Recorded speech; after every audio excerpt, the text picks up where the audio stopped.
তৃণমূল সরকার এবং অভিষেকের দাবিকে মিথ্যা প্রমাণিত করে রীতিমতো অভিষেককে চুপ করিয়ে দিলেন মোদী সরকার।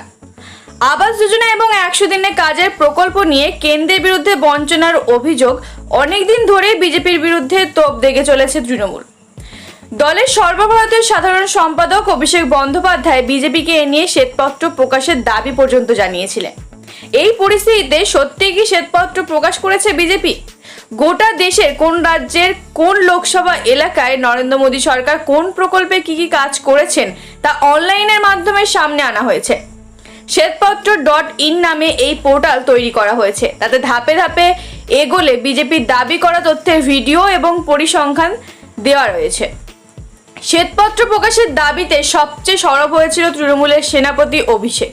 তিনি দাবি করেন 2021 সালে নীলবাড়ি লড়াইয়ে হেরে যাওয়ার পর থেকেই রাজ্যে আবাস যোজনা এবং 100 দিনের কাজের প্রকল্পের জন্য 1 পয়সাও বরাদ্দ করেনি কেন্দ্র।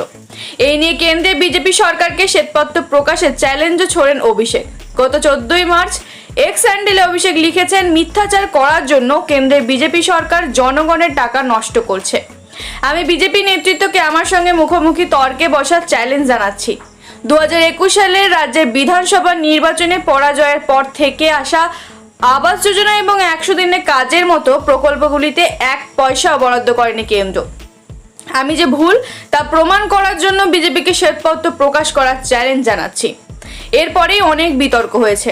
28শে মার্চ অভিষেক ফের নিজের এক্স হ্যান্ডেলে লেখেন, প্রায় 2 সপ্তাহ 350 ঘন্টা হয়ে গেল, কিন্তু বিজেপি এখনো আবাস এবং 100 দিনের কাজ নিয়ে শ্বেতপত্র প্রকাশ করে আমার চ্যালেঞ্জ গ্রহণে এগিয়ে এলো না। সেই সময় রাজ্য বিজেপির পক্ষে অভিষেককে জবাব দেওয়া হয়। অভিষেকের শ্বেতপত্রের চ্যালেঞ্জ প্রসঙ্গে পাল্টা প্রতিক্রিয়া দলের মুখপাত্র শ্রমিক ভট্টাচার্য বলেন, আমি যদি বলি মমতা বন্দ্যোপাধ্যায় শ্বেতপত্র প্রকাশ করে জমা দিন, দেবেন মুখ্যমন্ত্রী? অভিষেক বন্দ্যোপাধ্যায় প্রধানমন্ত্রীকে চ্যালেঞ্জ করেছেন শ্বেতপত্র প্রকাশ করার জন্য। এ কথা তো রাজ্য সরকারের সচিবেরা কেন্দ্র সরকারকে বলতে পারলেন না, আদালতে বলতে পারলেন না। তবে সেসব বিতর্কে অতীত করে অনলাইনে শ্বেতপত্র প্রকাশ করলো বিজেপি। যদিও তাতে রাজ্যে কোন খাতে কোন বছরে কত টাকা দেওয়া হয়েছে তা আলাদা করে বলা হয়নি। প্রতিটি লোকসভা আসন ধরে ধরে সেখানে কোন কেন্দ্রীয় প্রকল্পে কি কাজ হয়েছে বা কতজন তার সুবিধা পেয়েছে তার হিসাব প্রকাশ করা হয়েছে বিজেপির তরফে। পোর্টালে কেন্দ্রীয় সরকারের কাজের সঠিক পরিসংখ্যান রয়েছে বলেও দাবি করা হয়েছে।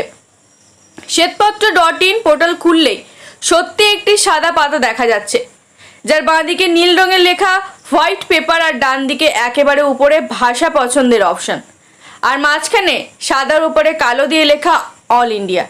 এর নিচে রাজ্য পছন্দ করার সুযোগ। ড্রপ ডাউনে গেলেই একেবারে নিচে পশ্চিমবঙ্গ, সেখানে ক্লিক করলে লোকসভা আসন পছন্দ করার সুযোগ। যেহেতু শ্বেতপত্র প্রকাশের দাবিতে অভিষেক সবচেয়ে বেশি সরব, তাই সেই আসনটি বেছে নেয় আনন্দবাজার অনলাইন। সেখানে ভিডিও এবং নানা প্রকল্প অনুযায়ী তথ্যচিত্র। সেখানে প্রতিটি ভাগে গেলে গ্রাফিকের মাধ্যমে দেখানো হয়েছে মোদি জামানায় কোন ক্ষেত্রে কেমন উন্নয়ন হয়েছে।